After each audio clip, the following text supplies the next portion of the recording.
अस्सलाम वालेकुम। वेलकम है जी रियाना के किचन में। तो कैसे हैं आप? तो जी हमारे यहाँ लग रहा है मेरठ के अंदर, ज़िला मेरठ में, यूपी मेरठ में लग रहा है एक मेला।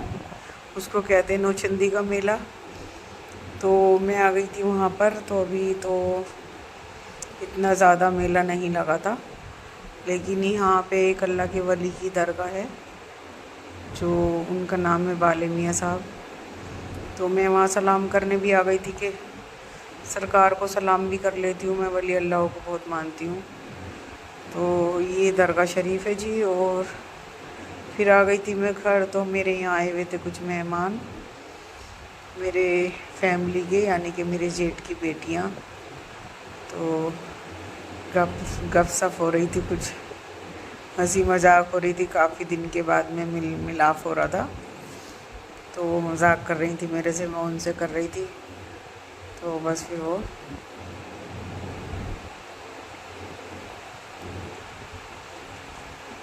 आई थी और फिर हम गप सप कर रहे थे। मेरी बेटी ऊपर थी तो वो कहने लगी रूमा आ जाएगी तो उससे भी मिलकर जाएंगे।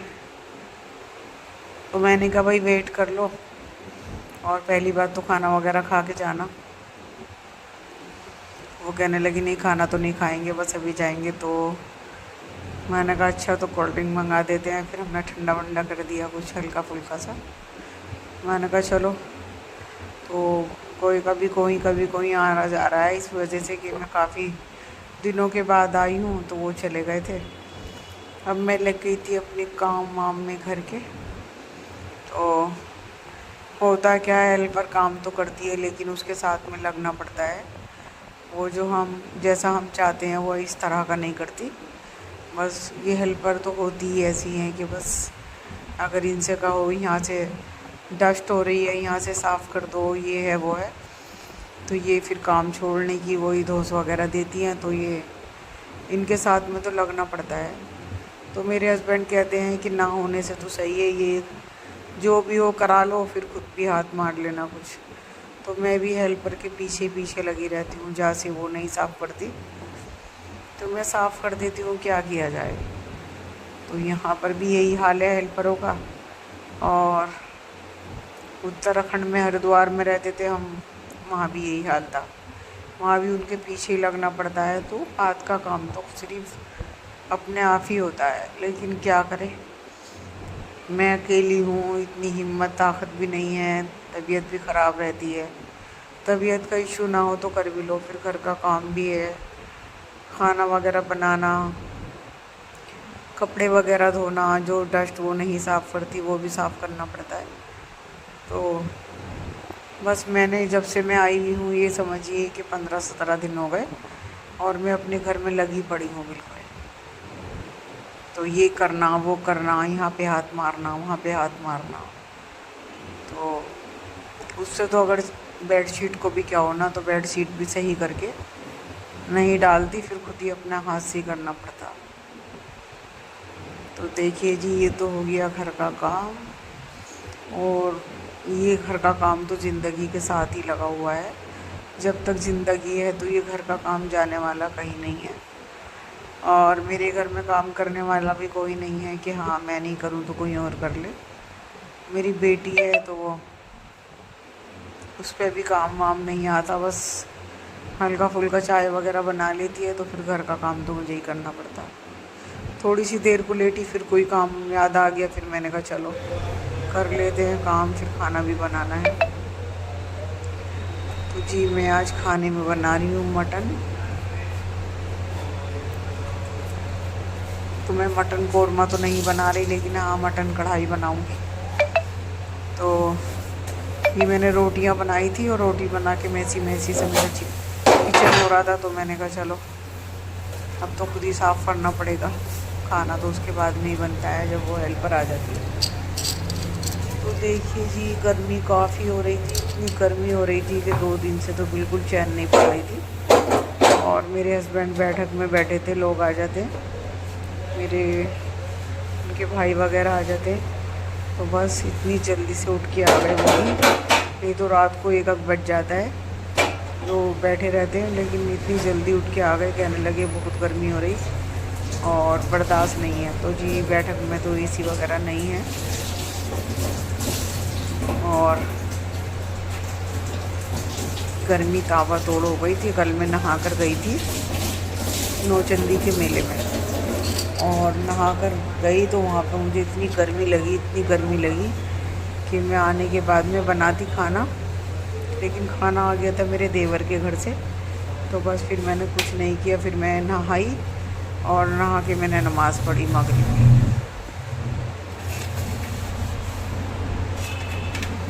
ये समझिए कि जब से मैं आई हूँ बिल्कुल भी मुझे होश नहीं है घर के काम से। कभी विंडो साफ़ करनी, कभी टैले साफ़ करनी, कभी गेट साफ़ करने और कभी किचन साफ़ करना। जो उसका करने का है वो तो सिर्फ ये करती है कि फ़र्श की धुलाई या पोंछा किया और बर्तन धोए तो बर्तन बस गीले गीले से ऐसे ही कर देती है, वहाँ पे भी नहीं साफ़ करती। तो ये काम वाली हेल्परों के बहुत दिन लग गए, बहुत दिन के मिजाज आसमान छूने लगे, इस वजह से कि हर इंसान ये सोचता है कि थोड़ा हेल्प करने के लिए हेल्पर ज़रूर है। लेकिन हेल्पर भी बस मेरे पास थी एक हेल्पर,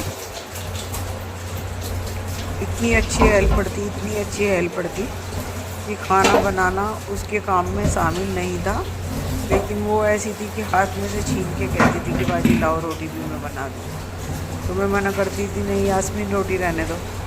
तो इतनी अच्छी हेल्पर थी मेरी, बहुत अच्छी है। अगर मैंने कपड़े धो दिए तो उसको सुखा दिए बगैर कहे। तो बस ऐसी हेल्परें भी कभी कभी मिलती हैं जो शर्म लिहाज में होती हैं। तो बस खाना बनाओ और खाना बना के जो छीट वगैरह आ जाती है टैल पे, तो वो भी साफ़ कर रही हूँ मैंने कहा नहीं तो ये दाग ही लगे रह जाएंगे। और आके मैंने बहुत सफाई की। और मेरी बहन वगैरह के भी फ़ोन वगैरह आते हैं तो मैं कहती हूँ टाइम मिलेगा तो मैं कर लूँगी। तो मेरी बहन कह रही थी इसको फुर्सत नहीं है जब से यहाँ पे आई है, इसे फ़ोन करने का टाइम नहीं है हमसे जब से यहाँ पे आई है। मैंने कहा क्या करूँ, एक तो किसी न किसी का आना लगा रहता है, फिर घर से फारिग नहीं होती, इस वजह से कि थोड़ा अगर मैं घर का काम से फारिग होती हूँ तो मार्केट का काम आ जाता है। जैसे कि काफ़ी दिन के बाद मैं आई हूँ तो घर में कभी कुछ नहीं है, कभी कुछ नहीं है। और जब घर में हम लोग नहीं रहते तो फिर हमारे घर की सामान भी इधर से इधर हो जाता है, इस वजह से कोई देख रेख वाला तो होता नहीं है। तो कभी कुकर लाना पड़ रहा है, कभी कढ़ाई लानी पड़ रही है, कभी चकला बेलन, कभी चिमटार, कभी ये, इस वजह से कि घर में कहीं कहीं पे सामान रखा हुआ है। तो समझ में नहीं आ रहा कि मैं कहाँ पे ढूँढूँ, कहाँ से करूँ। और अभी तो किचन मेरे दिमाग के अंदर भी नहीं आ रही, मैं किचन को ये नहीं देख पा रही कि मेरा सामान कहाँ पे है, समझ में ही नहीं आ रहा। नया नया सा लग रहा सब कुछ। काफ़ी सालों के बाद यही होता है, अगर जल्दी जल्दी आता रहे इंसान तो फिर तो ये है कि दोनों जगह की आदत पड़ जाती है। लेकिन मैं 7 साल के बाद आई हूँ यहाँ पर, तो मुझे मेरा घर ना अलट पलट लग रहा है सब। तो आप ये अभी मेरे पास मेरी एक सब्सक्राइबर हैं और मेरी बहुत अच्छी दोस्ती भी है उनसे। तो उनका फ़ोन आया था, तो वो कह रही थी कि आप मेरठ में क्यों हो। देखिए जी, मैं बनाने लगी थी मटन और मैंने डाला देसी घी और उसके अंदर मैंने डाल दिया प्याज लाइट ब्राउन करने के लिए। और अब मैं डाल दूँगी जी उसके अंदर गरम मसाला, और गरम मसाला डाल के मैंने डाल दिया लहसुन अदरक प्याज का पेस्ट। तो मैंने गरम मसाले में बड़ी इलायची, छोटी इलायची, काली मिर्च, दालचीनी, थोड़ा सा जवित्री का टुकड़ा और काली मिर्च, लौंग वगैरह सब कुछ मैंने डाल दी थी। और मैंने डाल दिया था थोड़ा सा पानी। तो ये जो मेरी कढ़ाई है ना जी, ये मेरी कढ़ाई मिट्टी की है और काफ़ी दिनों से मेरा दिल चाह रहा था कि मैं अपनी किचन के अंदर ये कढ़ाई ज़रूर लूँ। तो ये कढ़ाई मैं पाकिस्तानों के व्लॉग में देखती थी। तो जी ये है मेरा ड्राई मसाला, लाल मिर्च, धनिया पाउडर, हल्दी और नमक। ये बेसिक से मसाले हैं। तो मेरा दिल बहुत चाहता था इस कढ़ाई को, मेरे पास दूसरी कढ़ाई है लेकिन ये नहीं मिलती कहीं मार्केट में। तो मैं बहुत परेशान थी कि मुझे कहीं से मिल जाए मिल जाए मिल जाए। तो बस इत्तेफाक ऐसा था जैसे कि मैं मेरठ आई और ये कढ़ाई ये राजस्थान में बनती है। तो राजस्थान वाले ना ट्रक के अंदर रख के बेच रहे थे, आवाज़ लगा रहे थे कि कढ़ाई ले लो, तवा ले लो, ये ले लो। तो माशाल्लाह माशाल्लाह मेरे दिल की मुराद पूरी हो गई। और मैं कहीं से पार्लर गई हुई थी तो मैं वहाँ से आ रही थी, तो मेरी ये मन की मुराद पूरी हो गई। तो देखिए जी मसाला मेरा भुन चुका और ये डाल रही हूँ मैं अपना मटन। तो ये मटन आप बकरा ईद का ना समझे, बकरा ईद का तो मेरे यहाँ रहा ही नहीं, इस वजह से कि मैं बकरा ईद के 3-4 दिन बाद मेरठ आ गई और यहाँ पर आके मैं फिर मेरे देवरों के यहाँ जो भी खाना वगैरह बनता था तो हम लोग वहीं से खाते थे, वहीं से हमारा खाना आता था। तो हमारे यहाँ बिल्कुल भी बकरा ईद का कुछ भी नहीं बना, तो ये सब हमारा मार्केट का गोश्त आ रहा है। कभी आप समझें कि हाँ ये बकरा ईद का ही खा रहे हैं, बिल्कुल मैंने ताज़ी ताज़ी मंगाया था।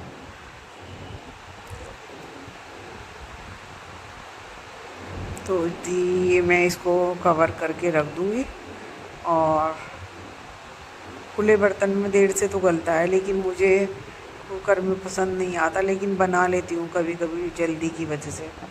तो इसको मैं कवर कर दूँगी और देखती हूँ कितनी देर में मेरा मटन गलता है। तो ये कढ़ाई मेरी बस मन की मुराद थी जो अल्लाह पाक ने, मेरे रब ने पूरी कर दी। नहीं तो मैं भी कढ़ाई लाई थी, नॉन स्टिक की लाई थी। तो देखिए मैंने इसके अंदर पानी ऐड कर दिया और खुले बर्तन में देर से तो बनता ही है, तो मैंने पानी ऐड कर दिया इतना कि जब तक मेरा गोश्त गलेगा। तो मैंने मंगाया तो था ये बिरयानी के लिए, लेकिन बिरयानी मेरी आ गई थी कहीं से, तो बस बिरयानी बनानी कर दी थी मैंने कैंसिल। बिरयानी का एक हॉटपॉट भर के आया था, वो भी मेरे देवर ही लगते हैं जिनके यहाँ से बिरयानी आई थी। तो मटन की नहीं थी, वो चिकन की बिरयानी थी।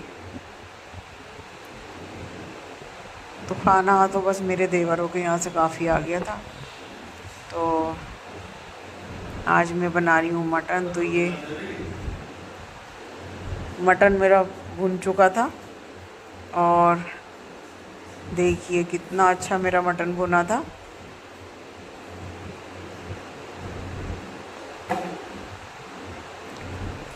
तो कढ़ाई में टाइम लगा लेकिन बहुत अच्छा बन गया। आरिफ को आने दो, रुक जाओ 1 मिनट।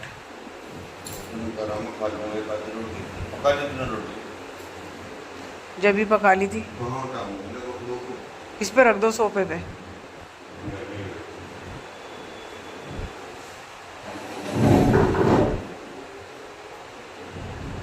तो ये मेरा मटन बहुत अच्छी तरह से भुन चुका था। ये डाल दी मैंने इसके अंदर हरी मिर्चें और जी मेरा मटन बन के हो गया था रेडी। आज का व्लॉग मेरा यहीं तक था। अल्लाह हाफिज़।